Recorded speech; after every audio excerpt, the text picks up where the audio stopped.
And we shall begin now. So yes, we are discussing the martial arts films, or martial artists who appeared in American films of the late 90s, early 2000s, and why such things happened. So I brought an expert along, which is Sid from Cool Moviegram. Hi, everybody. So, where did it all begin, Sid? Well, if you want to go into the history of this whole thing, it did begin with more or less Bruce Lee back in 1973 with Enter the Dragon, which was kind of like, of course, it was a global smash, that film, even though it didn't do so well in Hong Kong. But globally, that film at that time when it was released on the international markets and in America, I mean, at that point, it was, I think, prior to The Exorcist, it was actually the highest grossing film in the world at that time. And, I mean, maybe because people were kind of curious about the whole martial arts movie thing and the fact that Bruce Lee had actually just passed like about a month before its release. And yeah, I think then, I mean, they tried maybe, I think Jackie Chan's first foray into American cinema, which was when he broke into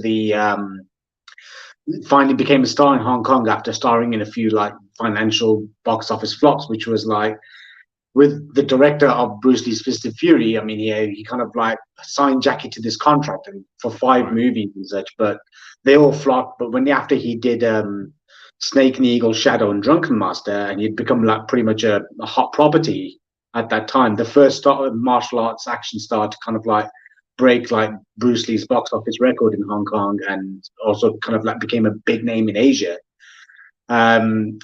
I think it was at that time where Jackie had actually made a controversial move of breaking his contract with Lo Wei and signing a 3-picture deal with Golden Harvest that offered him 10 million for 3 movies, and which was no one had ever had a contract like that, especially in that market. And what happened was that because Jackie had actually broke his contract with Lo Wei, and Lo Wei had a few links with the Triads, and they'd actually kidnapped Jackie Chan.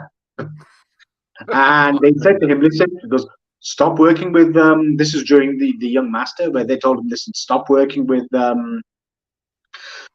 Golden Harvest and Raymond Chow. Go back to Lo Wei." And Jackie was kind of fearful for his life. And at that time, I think Raymond Chow had also set up an office in America. Golden Harvest had been like a company working on American titles. Right. Which, the most successful movie, apart from the Bruce Lee effort, was probably the Teenage Mutant Ninja Turtles movie made back in the 90s. That was their biggest success.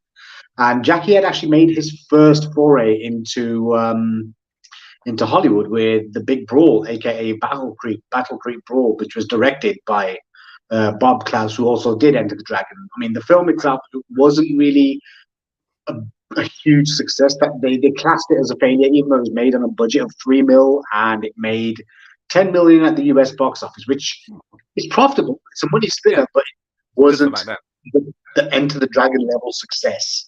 And he had appeared in, I think it was Cannonball Run 1 and 2, which were also Golden Harvest productions. I mean, the first one was a hit, second one was a box office turkey.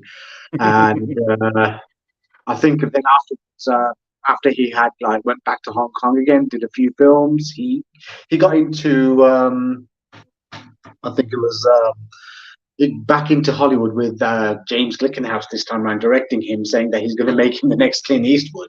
In my opinion, just like as someone who's actually watched like a bunch of Jackie Chan movies, good and bad, I would say probably his worst effort yet, which was The Protector.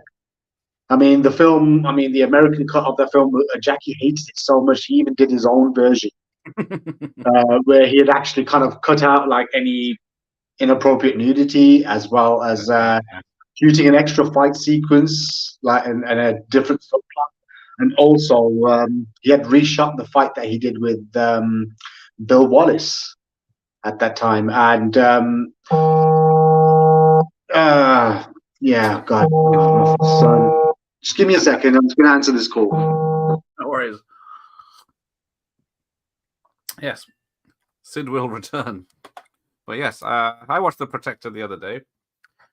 Like he says, it's not the best film. It's hard to believe Jackie Chan is a tough New York cop. But he is. Who's he with? Danny. What's his face? Danny Aiello. So it's a very mismatched pair. So there we go. He's back. Yeah, about you. Oh no, it's a mismatched pair, and it was like pretty much the Protector. It was pretty much like a very kind of B grade kind of movie that like you could tell that someone like Stallone or so, or even Stallone and Schwarzenegger must have, or even like the higher end, top end action stars must have turned down and said like, "Nah, we wouldn't do something as stupid as this film." And I mean, James Glickenhaus was known as that, even though he kind of see. I mean, if you've ever watched the '88 films version on Blu-ray, which is still available. Now it's the standard edition as well, which is one I've got, and they've got both cuts of the film on there. It's I think the standard edition is still standard definition, the Hong Kong cut, but the original cut is actually remastered in HD. And there's an interview with James Glickenhaus on there as well, where he kind of like talks about his experience with. Oh, for God's sakes! No, my screen went off. I can see you. Yeah, I know. And then he kind of, I mean, he has this very kind of like high regard of himself as a filmmaker. Like he kind of like James Glickenhaus sees himself as like kind of like in the leagues of like people like De Palma or Scorsese. He kind of sees himself as like a top tier filmmaker, which, come on, let's not kid ourselves. I mean, he made like really cheapy, kind of like poorly made like exploitation movies.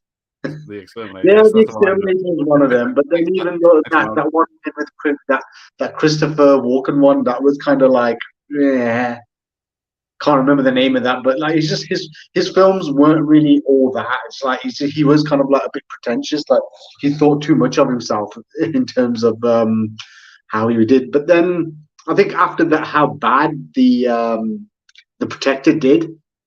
I mean, that film was like kind of like an absolute disaster for Golden Harvest, and even Warner Brothers, who had actually agreed to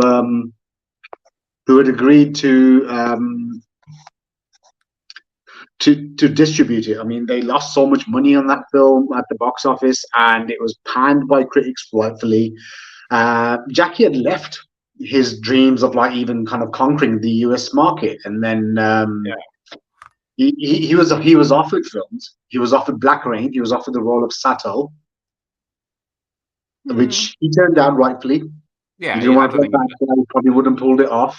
And also he did he was offered the role of Simon Phoenix. Well, it would have been Jackie Chan playing the bad guy in Demolition Man, because Stallone wanted to work with him for a long time.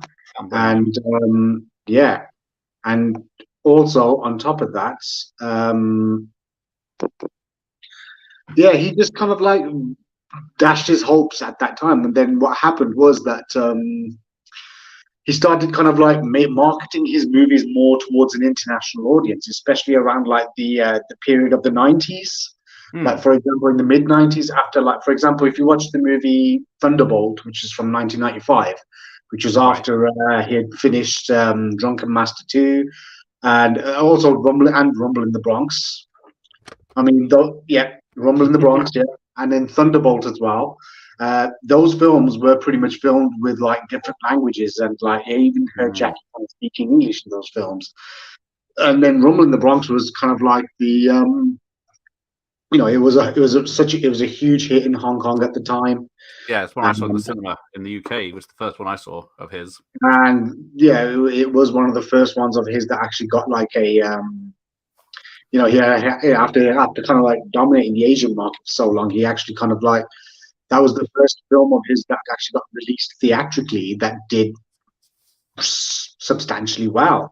And I think because of the growth of the video market at that time as well, because people were becoming more and more familiar with Jackie and his works, and because he had such a huge back catalogue, and even his older titles from the 80s and like even the early 90s.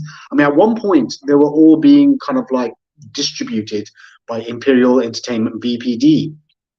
So they had like a bulk of his titles releasing the export versions, and except for example, his movie City Hunter, and which was also his first time actually fully working with Richard Norton, and Crime Story, them two, they were released by Sony, which was under their kind of Columbia TriStar video titles. They were the first ones to release it on the rental market. So, bigger studios were kind of like noticing Jackie, and then I think Harvey Weinstein at the time were kind of like noticed it, and New Line Cinema and all them, they all got involved and they kind of bought the right.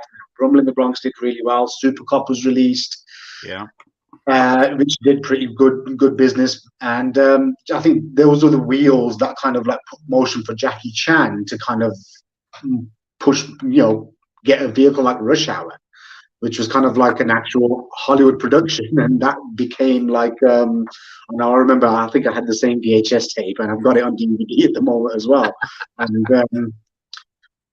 I think that was probably the first one, but the thing, and also First Strike was one of the ones that came out at the time as well, which was, in its home market, it was released as Police Story 4, First Strike, but then they just kind of released it because Police Story 3 was released in the US as Super Cop at the time by Dimension, and the New Line Cinema just released it as Jackie Chan's First Strike, which was the fourth installment, even though it was at that time when First Strike had come out.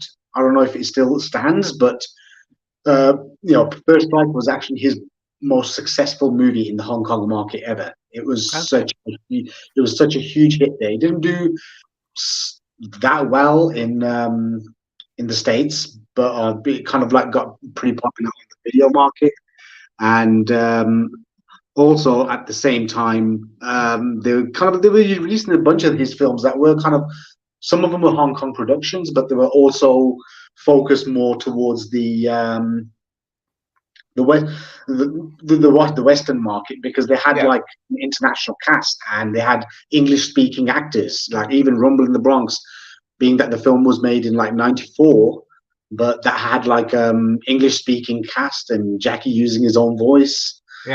And I think I was at that time, there was this kind of huge boom that happened, especially with Rush Hour. It's like Jackie Chan kind of became huge.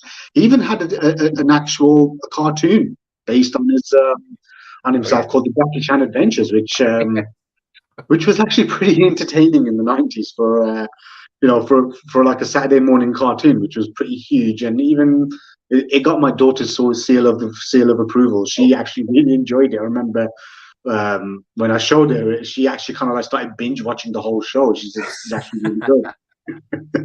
And I think it was at that time when Rush Hour came out. It was around about just before that. I mean, we got Jet Li, who was kind of like becoming a huge star at the time. He was already pretty much very popular in the East, but he had already done like visits to the UK for the Jet Li fan club, which I think someone like I think it was Ricky Baker who kind of like was one of the people who arranged that, and it's actually featured on this documentary called Lethal Weapon, which is just the name of Jet Li, like Lee, and then Lethal Weapon hyphenated.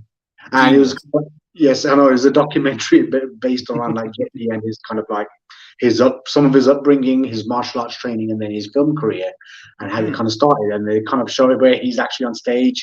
His English wasn't that great, so he had an interpreter at that time to kind of he spoke to people, like, for example, all these fans, and they were kind of going crazy with it, like just him answering questions. And he also did like a little martial arts demo, and the crowd was going wild. And I remember that. I've got that on DVD.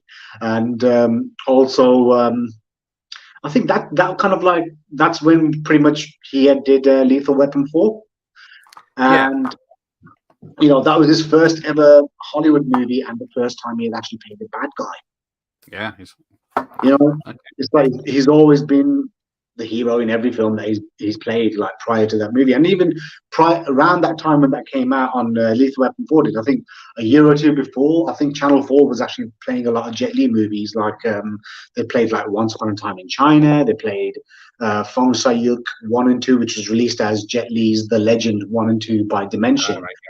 In the video market, but yeah, they had the original language full-length versions on Channel 4 at that time, which I did tape and watched so many times. I'm hoping if any of the boutique labels like Eureka or 88 Films are actually watching this stream or get to watch this video, you need to release those movies, man. I mean, you're releasing. I mean, Black Mask is coming out on special edition Blu-ray soon, so with the full-length original language versions. So better than that piss poor DVD that they put out. I think it was Columbia or Sony put out, which was absolutely atrocious. I mean, even though that film, that English dub of the movie actually did pretty well at the time. That was released after when he did Lethal Weapon 4 sometime after. They released it in the US and actually did pretty well. Even Drunken Master 2 was released as Legend of the Drunken Master by Dimension Miramax, which was, I just think it was just horribly dubbed. The music score wasn't that great. And also, it's just the fact that it was, the ending was kind of chopped up, and that became the original language version with good English subtitles was almost like a holy grail at that time. Right. Okay. For Drunken Master 2, because so many people were after that movie. The original language version was kind of so sought after with the original score. And I remember that. And then I mean, that kind of started off a huge wave. I mean, Jet Li, Jackie Chan. I mean, he kind of went on. He did like, I think Shanghai Noon was like his follow-up after Rush Hour in Hollywood. Yeah, which is probably one of his stronger films, I would say, in terms of like his American market kind of like output at that time, especially as well. And the fact that he also used Yurong Guang, who's a Chinese martial artist and actor who'd featured in the movie Iron Monkey with Donnie Yen. Okay. And he's also appeared in later on with Jackie Chan in like New Police Story and a couple of other movies. And he was also in the movie My Father Was a Hero, aka The Enforcer, as one of the bad guys with Jet Li. So he was a very able, kind of reliable performer who kind of Jackie decided to cast him as one of the Imperial Guards in Shanghai Noon. And he also had Roger Yun, who had featured in I think he's a Chinese American who featured in, I think, was it Once Upon a Time in China and America, and which was like the sixth Once Upon a Time in China movie where Jet Li returned after his absence from 4 and 5 due to his kind of fallout with the director Choi Hark and him wanting to kind of break away from that. And I know, but then there was this whole bunch of them coming in, and also at the same time you had Michelle Yeoh, who had actually a year before Jackie kind of made his like first Hollywood success. She had featured in Tomorrow Never Dies. Of course, that was her Hollywood debut, and the movie itself was not bad. It was okay, but she was amazing. And she's even the like highlight of it, yes. She was definitely the highlight. I mean, her presence, her looks, and her talents, her abilities were kind of like really well kind of like presented. And even I think it was the fight choreographer, which was Philip Kwok. He was featured in the movie as a corrupt general, I believe, as well. Is it him? Yeah, and he was also in Hard Boiled, playing Mad Dog. And he was also one of the action choreographers on that movie. But he pretty much started off his career in the Shaw Brothers back in like the 70s. And he was known for like as being as one of the Venoms. And from the movie Five Deadly Venoms, he was one of the stars. He was the third Venom, I think it was the lizard. And he'd become like a very accomplished action choreographer and martial arts star at the time. He was making a lot of movies.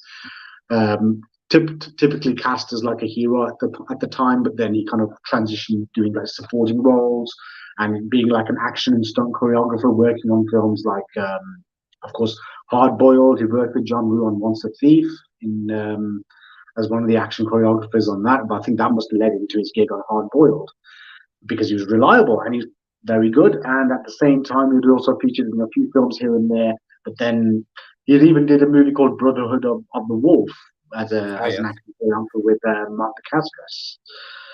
And coincidentally, Chow Yun-fat had also made his debut in Hollywood in '98 of the same year, which was in The Replacement Killers with Mira Sorvino.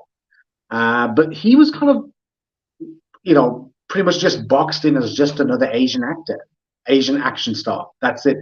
And then that's why he kind of like, his Hollywood output was not as kind of like well received. Yeah. I mean, films like, even The Corruptor, which I think probably was his strongest, but that was criminally underrated. Okay. In Hollywood. And then you had the atrocious films like Bulletproof Monk and atrocious. Atrocious. That was an atrocious film. That was really bad. That was like bad. I mean, yeah, fair enough. I mean, the director only got that gig because he made a lot of great music videos for a lot of like big the music video craze. Yeah, Paul Hunter, I believe his name. He's done a lot of like videos with that Jay-Z, DMX, and pretty much every big name that you could think of. He's actually directed a music video for them. But then he got a chance to direct a movie, and it was just a pile of shite. Really, it was just that movie was just absolutely just terrible. And the fact is, Chow Yun-fat is like, he's okay, fair enough. He made like action movies in the East, which were incredibly successful, right? But even well received in the West. But he was kind of boxed in as just an action star, and which was kind of unfair because if you kind of like see a lot of his filmography, especially when he became like this big star in the mid late '80s with A Better Tomorrow, that kind of like transformed him because prior to that, his films didn't do so well in Hong Kong. He was dubbed as box office poison because every director was like, oh, every producer would say, nah, he hasn't got a career in film because he was a household name prior to becoming a big movie star because of he's done a bunch of TV shows and he was like pretty much very well known in the local market. But then it was John Woo who kind of like pretty much made him a huge star, even though I think it was a year or two before that, he did a movie called Hong Kong 1941, which was like a historical kind of like drama about the Japanese occupation of Hong Kong during the early '40s in World War II.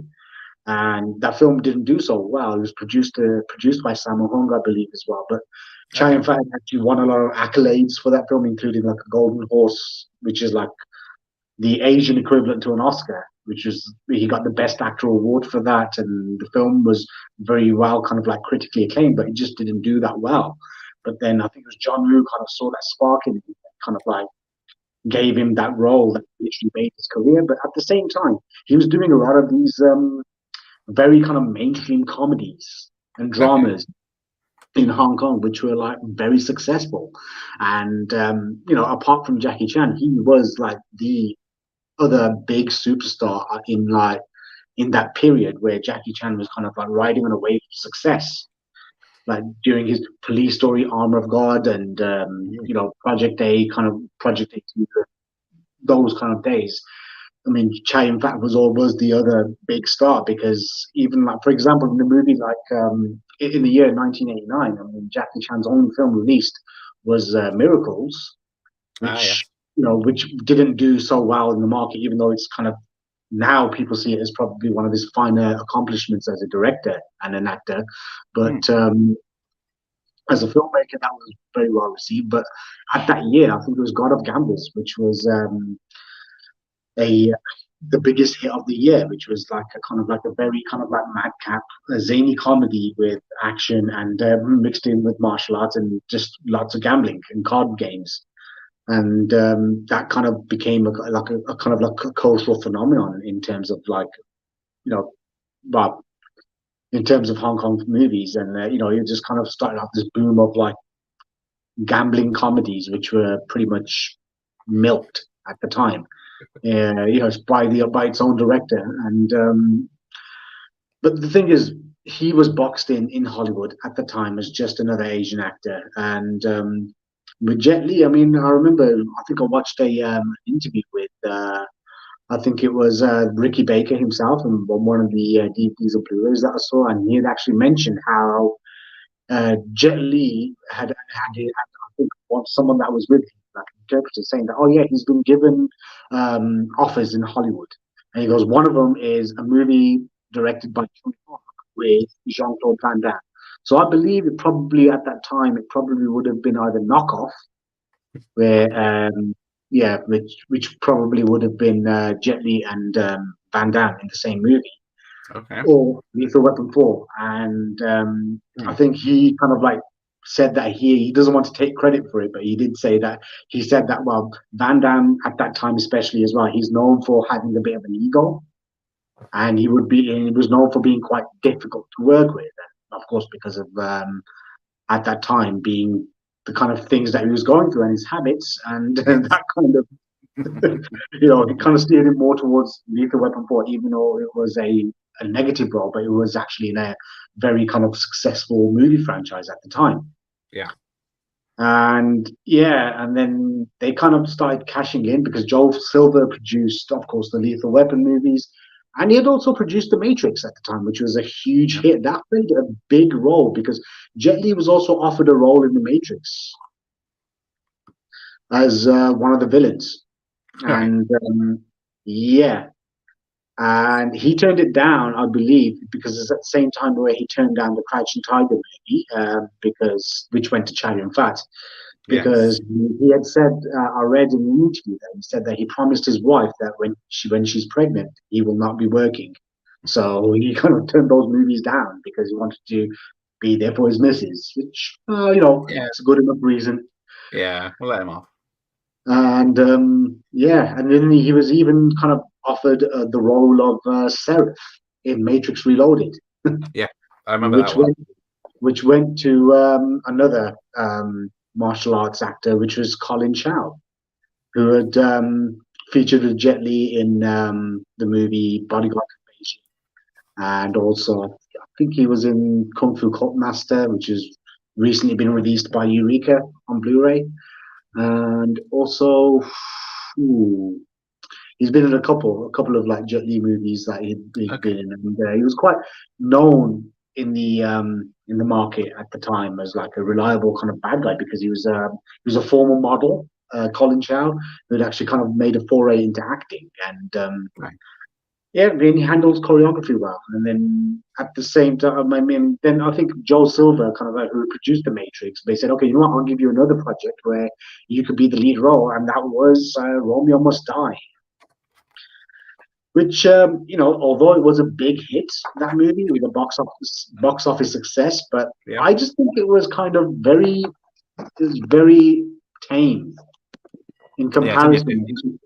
In comparison to like movies. I mean, the plot was kind of a bit aimless, and at the same time, Jet Li never had much screen time in that movie, and and there was a lot of these kind of matrixy kind of effects that were kind of added, and a lot of wire work in the fights, and even the editing was kind of choppy, and it kind of felt like a music video.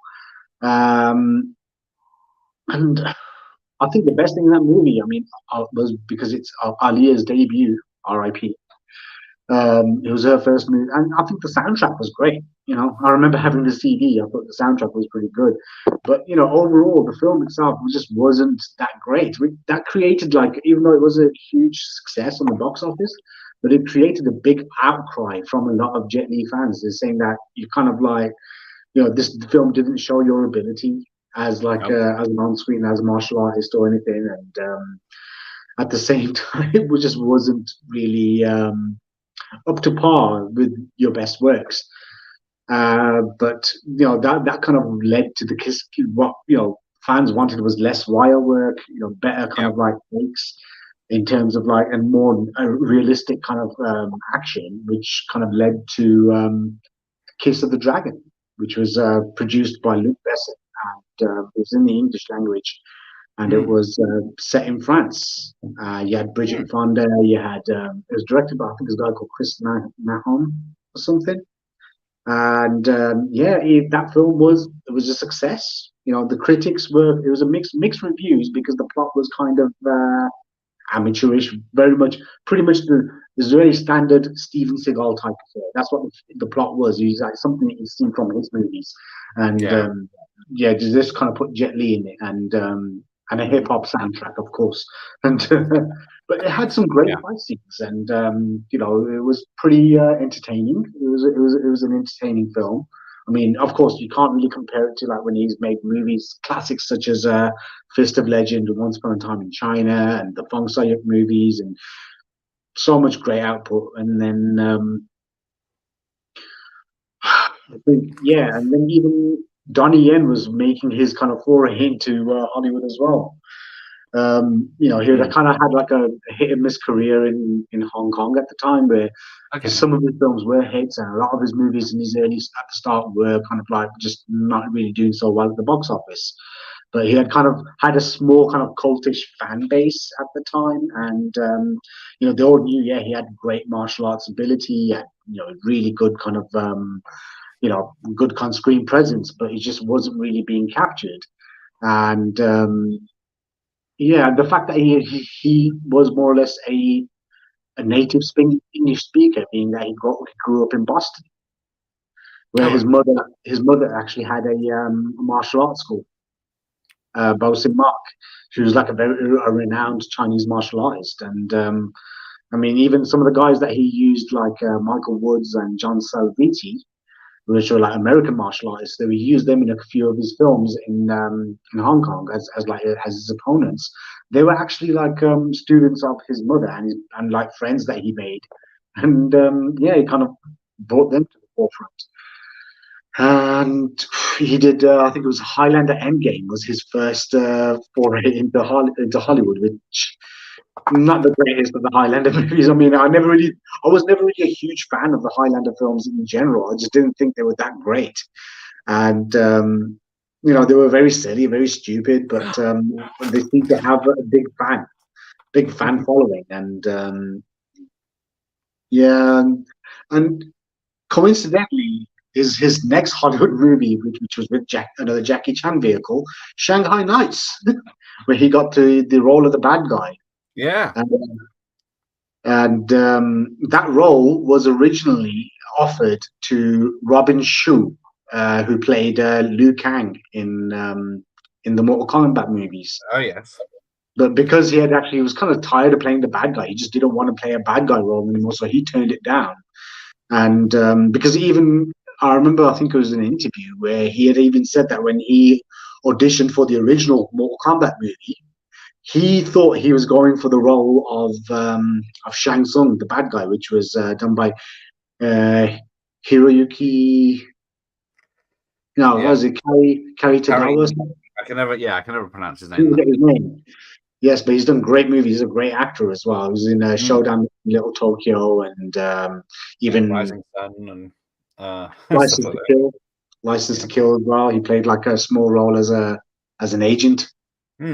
As an Interpol agent, I think it was, and he thought he was going to go for that because Robin Shu had actually been kind of featured a lot of the times as like a minor bad guy role or a main bad guy, like in the Donnie Yen movie Tiger Cage 2, where he played like a villain in that, and he was actually a good villain, and and then that movie kind of course, he didn't want to do any more bad guy roles, and he kind of turned down Shanghai Nights, and that went to Donnie Yen, and that was kind of at the same. I think it was Blade 2 must have been at the same time as he had a very minor role in that. He didn't have no dialogue, and apparently he didn't kick scene, and that's about it.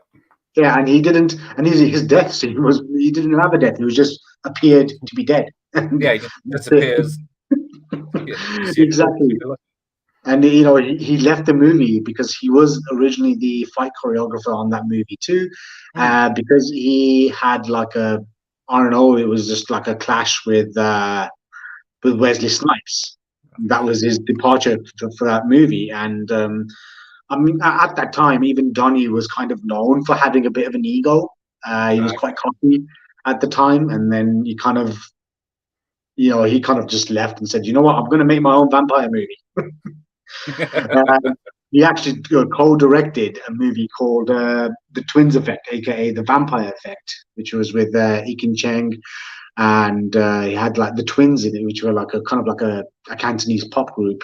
There's two actresses, which was Charlene Choi and Gillian Chung, and that was quite successful. Even Jackie Chan appeared in that movie as in like an extended cameo where he kind of Yeah, it's sort of advertised as a Jackie Chan film sometimes, isn't it? no, but he was only like, well, when I first saw the movie, I knew that he was only going to be as a cameo, and it was pretty much mainly a movie featuring those two ladies, which surprisingly, it was actually quite a fun movie, and yeah, that was probably his first successful movie as a director as well for Donnie Yen. Right. And he did the sequel wasn't that great, but yeah, and I mean, I think after that, I mean, Jackie Chan's output was kind of hit and miss with like between Shanghai Noon, Shanghai Night, Rush Hour 2, which was very successful. Of course, the most successful movie that he has done at that time. That was like globally, that was huge, even though it didn't do so well in its native market. But it kind of, he had a few duds in between. I would say, like he had the movie The Tuxedo, I mean, which was a minor hit, but yeah. It was terrible. It was terrible. It was like almost like a really bad rejected idea for a Saturday morning cartoon. That's what The Tuxedo was for me. I mean, I just didn't really think it was that great. And I've only seen it once. Yeah, I only watched it maybe once or twice. If it's on TV, probably just flicking through channels. Like, yeah, it's on. But I just didn't enjoy it. Or is it the other one she's in? Can't remember. Who's that? Jennifer Love Hewitt. Is she in the Tuxedo? She's in The Tuxedo. Yeah, she's in The Tuxedo.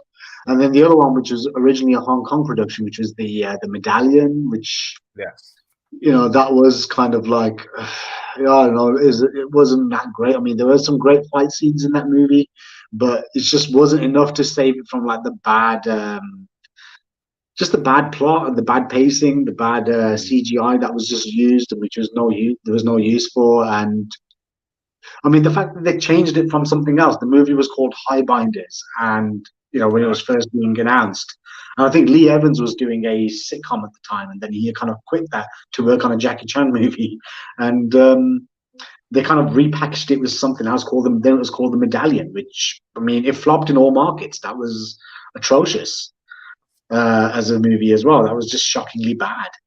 And then Jet Li. I mean, The One, which was another one of his like kind of like, his best film ever. it was so Matrixy. Like, it was just this is when everyone was just trying to do their own Matrix. I mean, even for example, at the time, even films like even Blade was Matrixing at the time with the second one.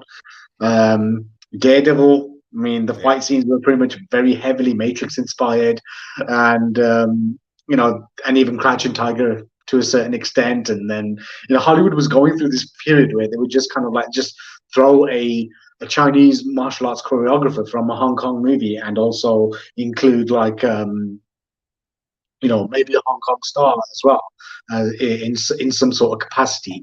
I mean, Donnie Yen had also at that time he had been a action choreographer. It's very silly. It could have been a good movie, but I just think that they just they did a skim over of it, because it would have been better if they focused more on the bad Jet Li and how he became bad, starting to get his powers and stuff. That actually would have made for a great science fiction action, I reckon. Yeah.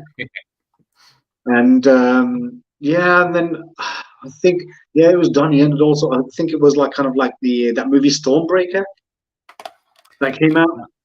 Which was about that like a teenage kind of James Bond kind of movie. I think Donnie was actually the martial arts choreographer on that movie as well. And I think he kind of gave up on Hollywood at that time as well. But then Jackie, he was still kind of going through a lot.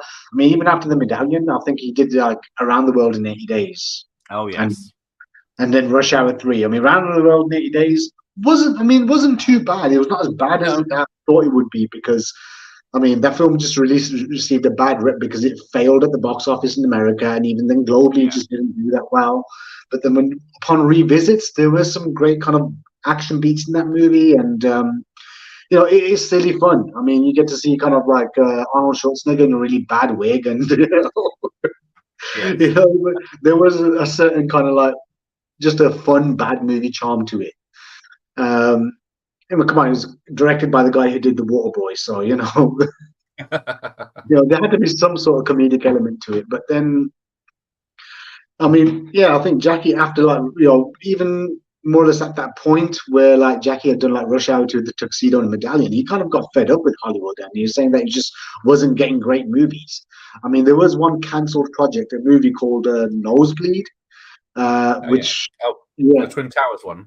Yes, which was him playing like a window cleaner at the World Trade Center who stops foils a terrorist attack. Which, of course, I think that's when he kind of like they abandoned that project after the whole 9/11 incident, and that's where the Tuxedo came in. As maybe it was just a paycheck. That's what it was for him, and he had actually, after doing just a couple of movies like in Hollywood, he had actually gone back to Hong Kong, because even after the first Rush Hour movie, he did Gorgeous, which was 1999, and that was just like a Chinese New Year movie. It did pretty well. It was like the second biggest movie in Hong Kong at the time for that year, for 1999, like in terms of box office receipts and everything, and and also he did New Police Story. And that was his kind of like return to Hong Kong cinema itself, which probably his best movie of the 2000s, I would say, without a doubt.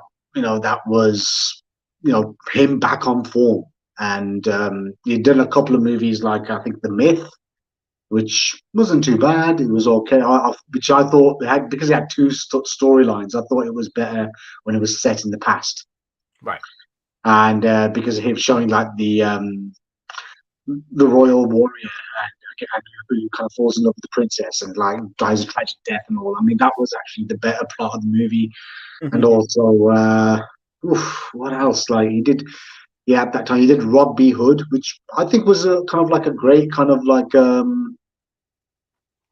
great kind of comedy, which was originally meant to have been a reunion of Jackie Chan, Sammo Hung, and Yuen Biao, his kind of like his childhood friends that he had kind of like made like great movies like Project A, Wheels on Meals, The Lucky Stars, and Dragons Forever movies, and that would have been their kind of like reunion again. But Sammo kind of like had like health trouble, and because I think it was at the time, it was at the same time reason why he had actually quit as the martial arts choreographer on Kung Fu Hustle, which was he only did one fight scene in the whole movie, which is the first like when you get to see the Kung Fu masters in that kind of slum where they've beat the gangsters up and the guy's doing all the kicks and everything, and you kind of find out that the people are the residents for Kung Fu masters. And it was kind of veering towards that, but then his Hollywood output had kind of like fizzled out. I mean, even Chow Yun-fat, he had kind of done Pirates of the Caribbean, the third one, which was his biggest, only successful movie that he had to his name in Hollywood. And even though he had like a small role in it, and and then he did that embarrassing Dragon Ball Evolution movie. Oh my! I haven't seen that one, luckily. Trust me, it is really bad. I mean, as someone who's actually familiar with Dragon Ball Z and the comics and also the anime, I thought it was just an absolute, like, it's just a slap in the face for all fans. And, it's like they just had total disregard for the source material, and it was terrible. I mean, considering it was produced by Stephen Chow, who, Shaolin Soccer Kung Fu Hustle fame, and I thought that was just, it was a missed opportunity. And then, but then Jet Li had also done like The Mummy, Tomb of the Dragon Emperor, which with Michelle Yeoh. Even though he wasn't featured in the movie as much, and even though he was the one of the character in the title, more CGI, and I think when it does appear. exactly. And even Michelle Yeoh was in that movie for a short period as well. And Yeah, but she's in the beginning, isn't she? exactly. And then also at the same time, you had yeah, she had done that movie Memoirs of a Geisha with Spielberg film, isn't it? Yeah. yeah, with like what's her name, Zhang Ji, um, from Crouching Tiger and Rush Hour 2. Oh yes. And yeah, and there was kind of like this boom of like these Asian actors at the time, and then it kind of started to fizzle out after like, I mean, Jet Li and Jackie Chan finally get to collaborate as well with the Forbidden Kingdom. Yep, I that's mean, him. which was not too bad. I actually thought it was an enjoyable movie, but Yeah. personally, I think it could have just been a lot better if it was without the whole kind of like American kid gets kind of transported into that Yeah. element. If it was just based on those two guys, like just Mm. the two characters of like the Monkey King and the drunk, Yes. the drunken master character, that would have the drunk beggar, that would have actually been a lot better than than it was. But then, I mean, for me, I would say the fight scene between Jet Li and Jackie Chan, I mean, that was pretty much just worth the admission price alone. Yeah. Yeah. Seeing them together on screen That in a was fight. that fight was pretty much just worth the admission price itself, which probably is the responsible why he did so well. And then, I mean, even the remake of the Karate Kid, I know he gets a lot of flack with like Jaden Smith and Jackie Chan. I mean, but I would say that's probably one of like Jackie Chan's better like dramatic roles that he has actually done. Like, the fact that it was an English language movie, and he actually got to act rather than just do his usual, clown, the clown prince of kung fu cinema kind of like act that was Mhm. kind of like just being done. And I mean, as you can see now, it's like it's at that period where I mean they're being taken more seriously. I mean, Jet Li. I mean, of course, he did the Expendables, which the first one. I don't know why. I mean, the fact is that they had him as one of the main stars, especially in the first one, but then he was just barely used Yeah. in those movies. It's just come on, you've got such a great talented actor, and I'm like with Sylvester Stallone, he had such a great cast.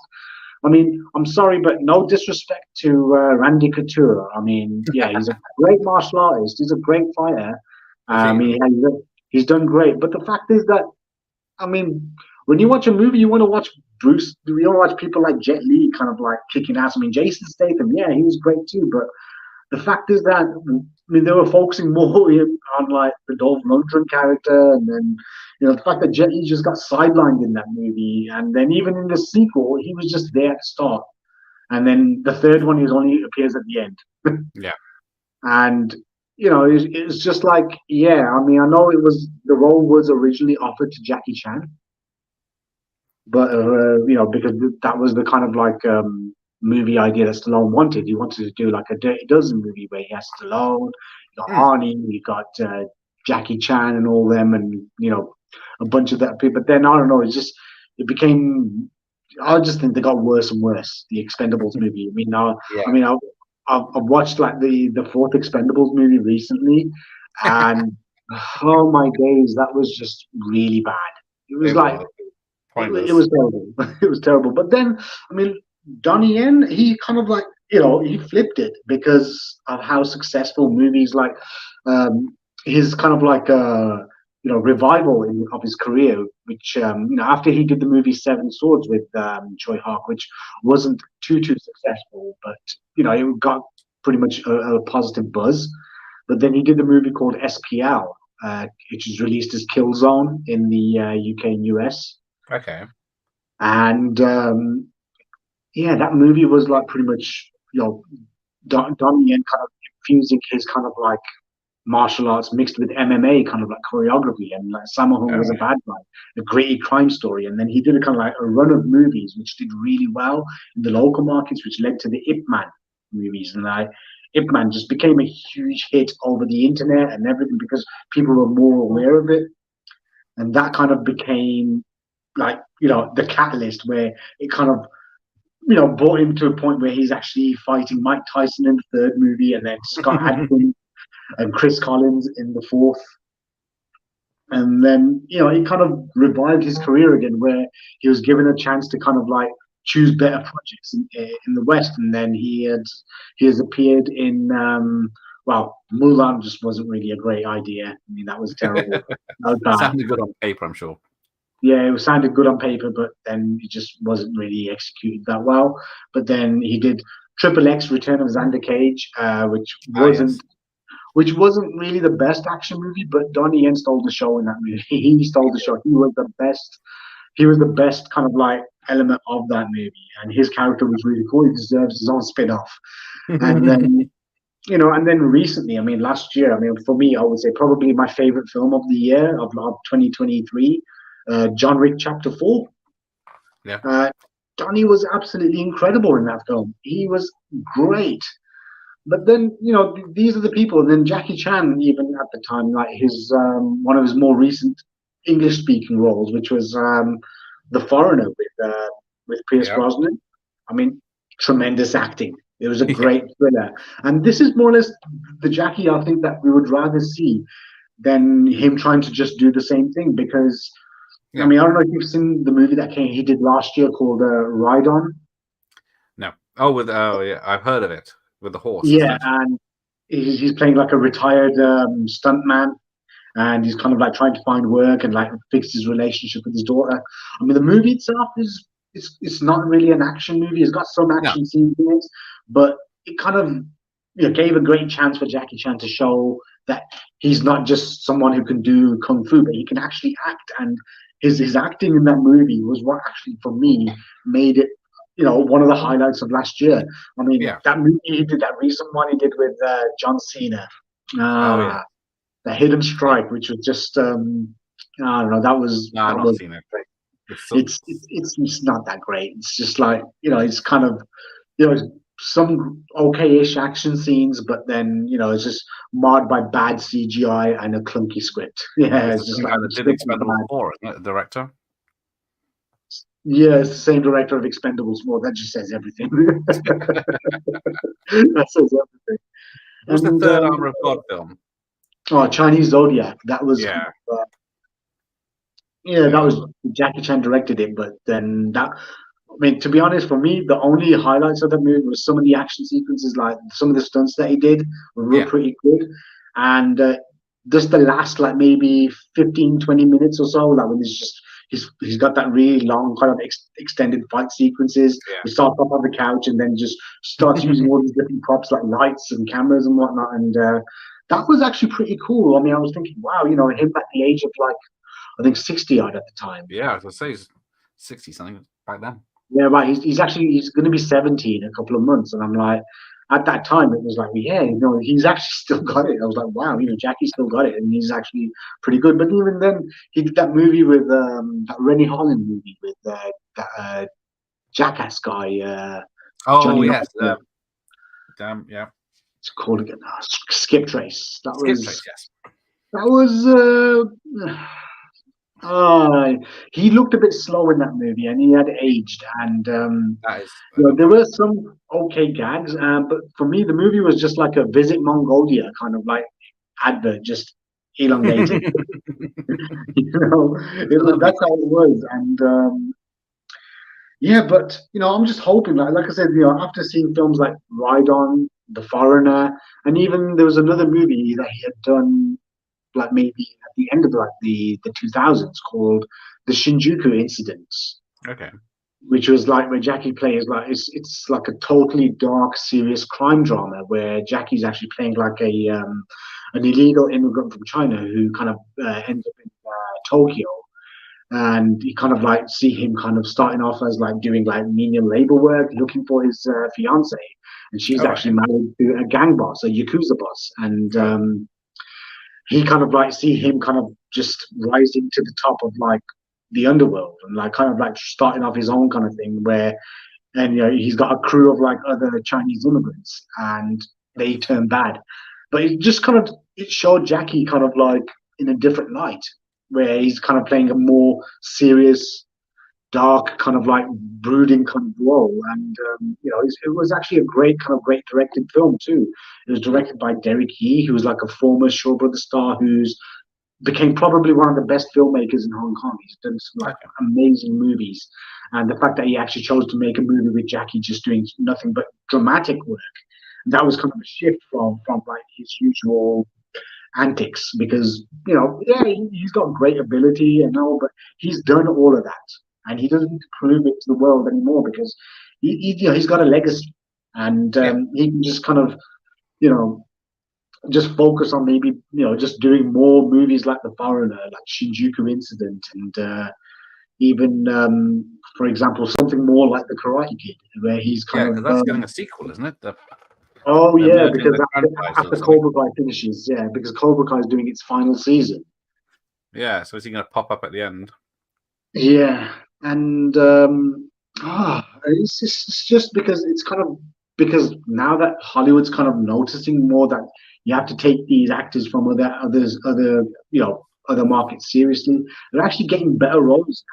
I mean, although we've had Tony Leung, who'd actually appeared in Shang-Chi as the bad guy, his Hollywood debut. Oh yeah, He was the yeah. best thing. He was the best thing in that movie. I mean, some great fight scenes, but overall he was just come on, he's an actor that's won awards at Cannes and like every major film festival apart from the Oscars. But he's actually like he's revered in like the movie world as one of like the finest He was actors of in all Rush time. Hour 2, wasn't he? Tony Leung, no, Tony Leung wasn't in that. No. That was John Long. Yeah. Tony Long was like pretty much. He was in Infernal Affairs. He's in Hard Boiled with Channing Tatum. Right. Yeah, and yeah, he's kind of like been seen more as a serious actor. He's not really a martial arts action star. But then that's where Hollywood's starting to mess up, where they're trying to kind of like cast like non-martial arts actors from just because they're from Hong Kong. Like, oh yeah, let's just give them a kung fu movie. And they need to step away from that. I mean, the fact is that they've got so many great great talented actors, but they need to be given like the right kind of roles and the right kind of projects. I mean, luckily, as recent. I mean, you've seen the show. I don't know if you've ever seen the show Warrior, which I've talked about in one of my previous videos. I think so. I think I still started it, but I couldn't get hold of it properly. Yeah, it's actually streaming on Netflix now. So that I can do that. They've got all 3 seasons because it was that's like the fact that it's got these great like cast of like Asian actors. I mean, you got the main actor Andrew Koji. He's half British, half Japanese. He's from like I think Surrey or London, around them ends, and Make a note of this. yeah, Warrior, and it's on Netflix now, and trust me, it's absolutely amazing, great show. But the fact is that they're getting more representation. Like, you're getting to see more of a different side to Asian actors now. Luckily in Hollywood, hopefully we'll get more of that as well. I mean, it's great to see people like Donnie Yen doing great in movies like John Wick 4 and even Triple X, Return of Xander Cage. But I'm hoping that we get more of that, and we get more, like for example, more talent from from like Asian countries. Yeah. I mean, even how old is Donnie Yen now? Donnie Yen, he's pretty much the same age as Jet Li, and Jet Li's like in his almost 60. Yeah, I think Jet Li got health issues though recently in the last few years. Yeah, they've been going on since a while, because his the only film he directed, which was Born to Defend, Jet Li had actually done this. He had the end fight scene. He had what he had done. He actually started using a chain as a weapon. And when you're swiveling it around, it went around, whipped him around, and like broke a few ribs and caused internal injuries. And he had actually stopped. He had stopped filming for about at least 3-4 years. He was in pain, and he had actually kind of after doing some like getting medical treatment, speaking to like traditional Chinese like herbalists and doctors and whatnot, doing all these breathing exercises, got his health back. Then he kind of got into films, and he kind of like started made a few at the end of the 80s, and then on top of that, and then that injury itself, the internal injuries have kind of like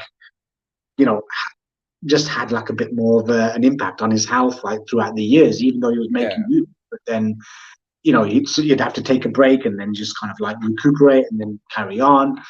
He didn't really leave chance to kind of like heal properly. But then it's also, I think it was when the tsunami happened, where I think he was in Bali or somewhere, or the Philippines or somewhere, and apparently a piece of furniture that came floating towards them really fast. His daughter, and he grabbed one. I think it was his youngest daughter. He grabbed her, and he kind of got a leg injury because of that. And then since then, he kind of has had like all these different problems, health issues, where he's not really able to kind of like perform as much. I mean, which is why we only saw him. The last time I saw Jet Li was probably in Mulan, where he played the Emperor. He just appears like very briefly, and which is a shame, because he's like a very kind of he's a very talented actor. He's like about 60 odd years old, and he's about 60 years old now, and he's just very, it's just a shame to see someone with such great ability, and like he's just not able to kind of like showcase that anymore. But luckily he's got a legacy that's lasted, because he's just got so many great movies.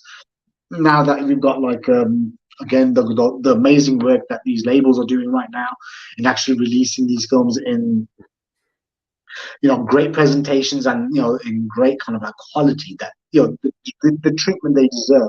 Because even when this whole boom of like these Asian actors that were coming over into Hollywood, a lot of their films were kind of just being repackaged by people the likes of Dimension, like Weinstein's and Sony, and they're just kind of like releasing these rescored and redubbed movies. I mean, I remember seeing that one, High Risk. It was released as Meltdown, and that was kind of like redubbed with like some hip hop music and like gangster rap in the background. Same thing with Black Mask and whatnot, and it just kind of looked silly. And just like those dubs were just absolutely, and the voices were just absolutely kind of like shockingly bad. But I think now it's a different period. I mean, you got shows like Warrior. You got this other show on Netflix called The Brother's Son, where Michelle Yeoh's in it. And now the fact that Michelle Yeoh's kind of like did that movie Everything Everywhere All at Once, she won the Oscar. Yep. And you got all this newer generation, this younger generation. They're able to kind of like, well, they're kind of breaking the barriers now. They're not just being like known as the kung fu guys, or that's the only kind of movie they made. But they're kind of going into different genres and doing more acclaimed and like more popular mainstream roles and work. And I mean, one of them being is a guy called Andy Lee, Andy Lee. He's a YouTuber called his YouTube channel is called Martial Club. Right. Where they kind of went viral with some of the videos they did, like the Kung Fu Avengers. A lot of their videos are kind of like them just doing kung fu work, and just absolutely incredible kind of like martial arts choreography, pretty much on the level of like early 80s. Like, I mean, they were heavily inspired by people like Jackie Chan and Jet Li and all, and Donnie Yen and all. And they even got a chance to work with Jackie Chan on like on an advert, where you get to see in one of their videos, like going like behind the scenes, they're actually choreographing Jackie Chan and kind of the works that they're doing. And the fact is that he was actually that guy. He was actually he was in Shang-Chi as one of the bad guys, the one with the mask on, the Death Dealer. He played him in that movie, and which was great. I mean, and they featured on, like, they did the choreography for Everything Everywhere All at Once, and it was it's phenomenal to see how well, like, we're actually getting like really good martial arts choreography, as well as like we're getting more talent coming from that part of the world, because the market is growing so big in China as well, and it brings a lot of money, and like, they're just trying to kind of do that whole crack that market and make that money. Like, it just kind of shows that they're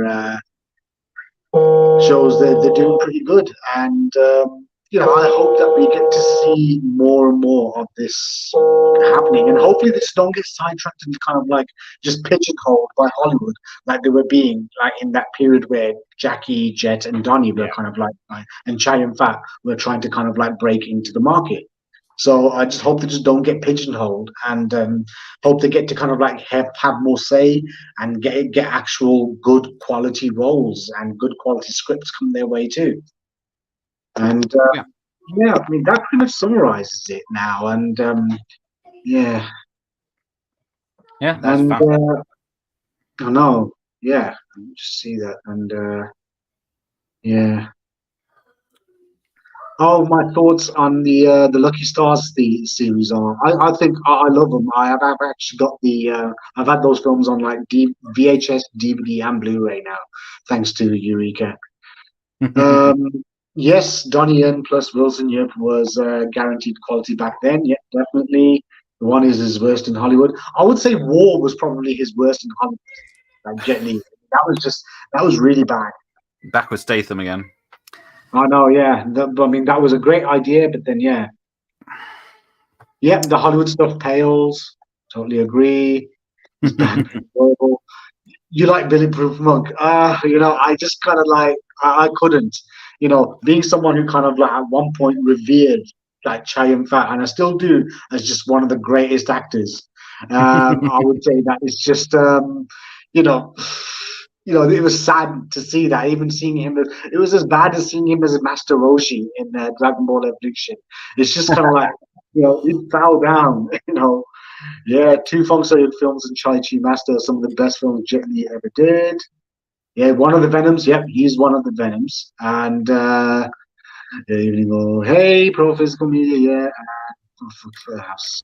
Both Channel have had complained about Klaus's bad direction. Yeah, Dutch film. Yeah, he was terrible. I mean, Bob Klaus just wasn't really that great. I mean, fair enough. I mean, we all like China O'Brien, and but he just wasn't really a great filmmaker. He wasn't really. Come on, he's not really on the level of like, yeah, He's no how much Godfrey better. Ho. Well, Godfrey, he's like pretty much just a worse version of Godfrey Ho. Anyways, yeah, yeah, that's it. Yeah, well, anyways, I think I better get going now. So, You better go. yeah, I gotta Well, spend thank time you with for the kids and yeah, yeah, do same the here. But thank you for yeah. joining me. I No learned a worries. lot as Yeah. usual.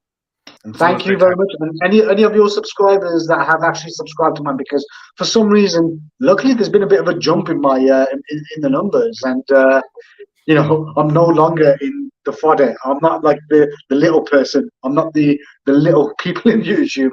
I'm becoming an actual. I'm almost to the 1,000 club, so I'll kind of say that that's when I become a small YouTuber. Like, I'm actually an actual YouTuber then, which is just a small scale YouTuber. Um, yeah, but yeah, see you later, Sure. Dutch, and I'll catch you guys. Hopefully, we'll do another one. I mean, how about this? Do you have City Hunter on VHS? I can get it, or at least DVD, so we can do that. Well, because I'm thinking that it will be great to do like a screen, because we got Vincent Lin to do Operation Condor Right. that time as a guest. Because you've had Richard Norton on your channel a couple of times now, I think it would be Yeah. great if we did like a watch party of City Hunter with Richard Norton. That would actually be really good. I can ask. Yeah, I mean, maybe I know he's hopefully if he's not busy. too busy, He's yeah. still working, so it's tricky, but I know he's still working, and you got those Marvel actors kind of paying him to train them, and yeah, he's still pretty. But it would be great, just to kind of like have him on here, having to talk about that, because yeah, that was probably a great kind of that was a great. He had a great fight scene with Jackie, and you get to see a more silly side to him too. So I think the only way it would work is he maybe. How long is the fight scene? 10, 15 minutes? You might get him on to discuss the clip.